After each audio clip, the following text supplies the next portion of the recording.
Good morning. This week I thought I'd do a full tour of my garden in this late spring, beautiful warm weather, showing you what's on the way to harvest, what's coming on, and what needs to be done at this time of year in my garden. This garden's about 20 years old, and I've always grown food and Australian native plants for the wildlife. I'm very much into permaculture and organic gardening, and so I think this tour will be a little bit of a walk and talk along the way.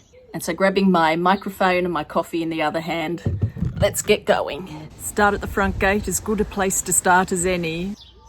Come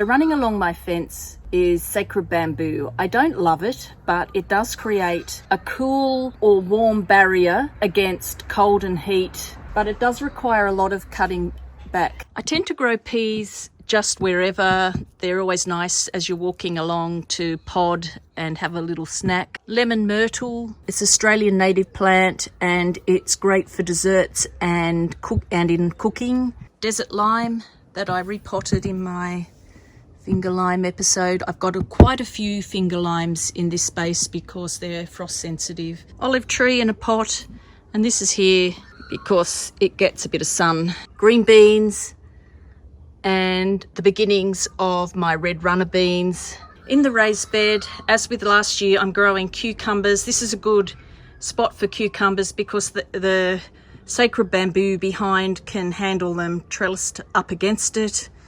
And it's also a sheltered position that I can also keep an eye on their water levels. It's not the same soil as last year. With my raised beds, I change the soil out and use that soil in other places of the garden, and generally just add heaps of compost and leaves, bring it up to the surface, and then I start planting in the bed. At the back, I've got a yuzu that is just finished flowering and is now beginning to fruit. Mountain pepper, which requires this male and this female, which has the pepper berries already green. They need to go to black before harvest, and in between them is a finger lime that has little tiny finger limes coming on, but they're not ready until March. At the back is a passion fruit, an orange, that's a blood orange, a lime tree. The beauty of limes is that you tend to always have one or two on the tree, but there's always new limes coming on. These are the most frost sensitive of all the citrus. I tend to push this all the way back against that wall and it survives the winter there, and in summer when it's fruiting I pull it out into the full sun. This mandarin, which I talked about previously, of restoring the sweetness to its fruit, and it's looking really good this year. This is my lemon tree, and a job for today will be hand picking these off. These are brown stink bugs and they're wreaking a bit of havoc on the citrus trees at the moment. Apparently there's a bit of an outbreak of them in Canberra, and this is the first time I've seen them like this. I tried hand picking them, but following a bit of a Google search, the vacuum proved very effective. This lemon's been looking so fantastic. Always the way. It's a Eureka lemon, and Eurekas are great because they often always have fruit at all times of the year. More so if you're in temperate places like Sydney. However, even here it's doing okay. Like last year, I grow sunchokes or Jerusalem artichokes in this space, and they're coming up quite well. Again, it's not the same soil as last year. I change out the soil and put fresh compost in. Bay tree. I'm still drinking bay leaf tea after discovering its anti-inflammatory properties when I made the video on the bay leaf. And I've still got one cutting left after all these months. I'm still not sure it's fully taken. Another lime getting its full sun experience. And so that is my side gate refugees from the cold frost coming through. This is a bit of an outdoor seating area with some grapes just starting to form. And at the back here is a semi-shade position and good for finger limes. It's also got a curry plant and a frog in the distance, a Perrin's tree frog.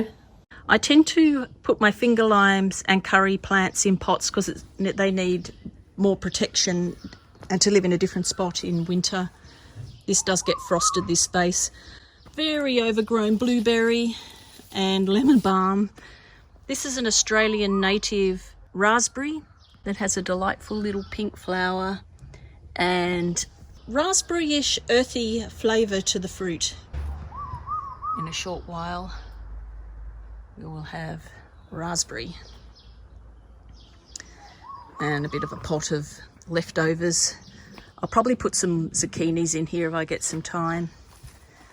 I've got zucchinis at the back and some nasturtiums and some rocket coming along here. At the back, I'm trying to grow this boysenberry up my horrendously ugly power pole. And it's getting there. I can see one. It's not quite there yet. Perhaps today's sunshine will ripen this a little bit longer. Golden delicious apple, nowhere near ripe. And the world's most annoying nectarine that is way too high and now will need some form of remediation, cutting back. I've also got some berries covering the ground. It's a small garden and so I do very close plantings, which gives you more in the space but also gives you more work. So this is just the back corner of my garden and I use it, try to make it a nice space for when we're sitting here relaxing.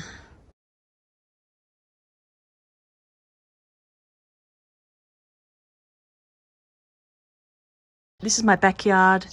It is the only really full sun area that I have, and so I have to definitely use this microclimate when gardening. To the left here I have lemon verbena, which is lovely for flavouring desserts, a peach tree, onions that are at the end of their season and need harvesting, and towards the front I've put in beans and corn. To the right, a curry plant, oregano, sage, and a macrut lime that you use the leaves for cooking rather than the fruit. The sage is flowering nicely at the moment.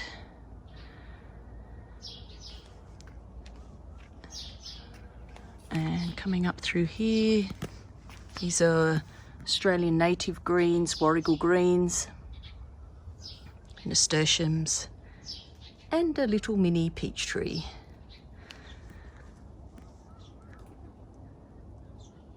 Asparagus patch right in the middle that I've had for about 13 years at least. This bed is holding my nightshades for the summer, tomatoes, eggplants and chilies. In the middle is my asparagus patch. At the end of the asparagus season, you need to let the asparagus grow in full. Asparagus is actually a fern and it's now gathering its energy for the next season. At the back are my espalier fruit trees, the pear, the plum, the apple arch. These also need a prune. My shed is just a Colorbond metal shed, but I grew star jasmine over the top and it's just in a period of flowering, so it looks nice. It keeps the shed incredibly cool and also looks nicer than a flat, hard surface. And my olive tree, which is in a period of flowering. Towards the back of the garden now, where I have a lot of fruit trees and also a natural swimming pool. So this is a natural pool. It's got no chlorine or salt. It uses filters and also plants to keep it fresh. The pool is a great addition to the garden because it creates a warmer microclimate for the plants around, And also you can recycle the water onto the plants, unlike chlorine where you have to dispose of the water. You simply clean it by netting, and I've got a creepy crawly that takes out some of the extra biomass. And just like the cleaning is just like a normal pool. The pool is a bit deeper than normal pools. It's 2.2 meters, and that's to keep the water cooler, to reduce the amount of algae that can grow in warmer water. So it's a bit cold to get into, especially in a cool climate environment, but it's a beautiful addition to the garden, and you can get to swim amongst the frogs and the water lilies. I've got a lot more to say about natural pools, and I'll probably do an episode at some point on all the factors involved, but once you have one, you would never go back to a chlorine pool. The pool's a great microclimate for some of the fruit trees that I have surrounding it. It creates a warmer, moister environment. There are boysenberries to the left, then a feijoa, and above that a cherry tree, which I didn't get a single cherry this year. It had a heap of them, but the birds got to it. It's too big to net. To the right is an apricot tree, and beyond that, another cherry tree. As an understory, I'm going to look into growing more finger limes. Last year I had a great season under here, even though it's really quite shady, and I'm just going to see if this year I get the same result, and I might start planting more. I have raspberries here and Cape gooseberries, and the two of them are supposed to be not great companions, but here they are hanging out together and doing okay. Strawberries, a Genoa fig, and above that an elderflower, which is an absolute thug, and a kumquat. Back to the shed, and to the right on the other side of my house is the Chook run. There's a Partalot family living in the Broken Barrel, and that's why that is roped off. I have a rain barrel for water harvesting and a worm farm on the right. The Chook run is under hazelnut trees, and they were purchased as truffle producers, but that's a whole other story. Citrus trees in the Chook run, including yuzu lemon and grapefruit. Chickens make great companions for citrus. A line of feijoa trees. This is a bit of a utility space, and I've got 3 compost bins going on out here. Other highlights include a pistachio tree, a pomegranate, and a persimmon tree. And the red currants lead me all the way back to my front gate, and an Australian native midgeonberry in an urn. I hope you enjoyed my tour. Thanks for watching all the way through to the end, and I'll see you in the next episode. Bye.